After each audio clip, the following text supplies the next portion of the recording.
मोदींनी शरद पवारांचा भटकती आत्मा असा उल्लेख केल्यानं त्याचा फटका बसल्याची कबुली अजित पवार यांनी दिलेली आहे।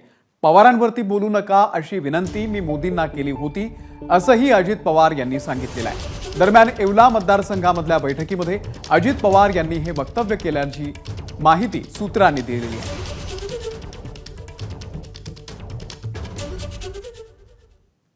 तर मोदींसंदर्भामध्ये असं काही वक्तव्य केल्याचं अजित पवार यांनी फेटाळलं आहे।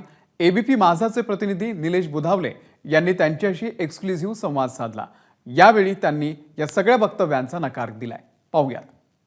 लासलगावला आता आपली एक बैठक छगन भुजबळांच्या ऑफिसमध्ये झाली। त्यावेळेस आपण एक किस्सा शेअर केला होता की पुण्यामध्ये सभेच्या दरम्यान मोदी साहेबांना आपण विनंती केली होती, मात्र ज्या पद्धतीने शरद पवारांच्या बाबतीमध्ये त्यांना वक्तव्य केलं आणि त्यानंतर फटका अनेक जागांवर बसल्याचं पाहायला मिळालं महाविकास आघाडीला। मी असं काही बोललेलो नाही। मला दाखवा व्हिडिओ। अशी काही चर्चाच मी केली नाही। तुम्हाला कोणी सांगितलं अशी चर्चा झाली? हेच दुर्दैव आहे ना। मागे देखील असंच माझ्या नावाने काहीतरी खपवण्यात आलं की अजित पवार बहुरूपी काहीतरी करून मास्क लावून जात होते। म्हणलं दाखवा ना, सीसीटीव्ही कॅमेऱ्यात असतं, कुणाचं नाव वगैरे बदललं काय होईल काहीही। म्हणजे कुणीतरी सांगितलं बाहेर जाऊन, तुम्ही आता बाहेर उभे असले, दादांनी हा विषय काढला होता। अरे पण पत्रकार मित्र म्हणून तुम्ही त्याची शहानिशा केली का? त्यांना विचारलंय का असं काही आपण बोललोय का? मी असं काही बोललेलोच नाहीये। बोललेलो असेल तर पुरावा द्या। हा सूर्य हा जयत्रथ।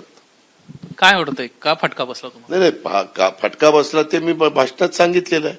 पुन्हा पुन्हा काय रिपीट करायचं? आमच्यापासून शेड्यूल कास्ट संविधान बदलणार म्हणून शेड्यूल कास्ट बाजूला गेला, शेड्यूल ट्राईब बाजूला गेला, कायदा बदलला जाईल, घटना बदलली जाईल, रिझर्वेशन काढलं जाईल, संविधान बदललं जाईल, अशा प्रकारचा एक नॅरेटिव्ह सेट करायला विरोधक यशस्वी झाले।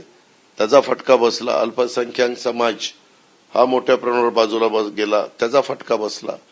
ह्या सगळ्या गोष्टीचा फटका बसून देखील महायुती आणि महाविकास आघाडी यांच्यात 0.6 म्हणजे अर्ध्या टक्क्याला थोडं जास्त, एवढाच फरक आहे। एबीपी माझा, उघडा डोळे बघा नीट।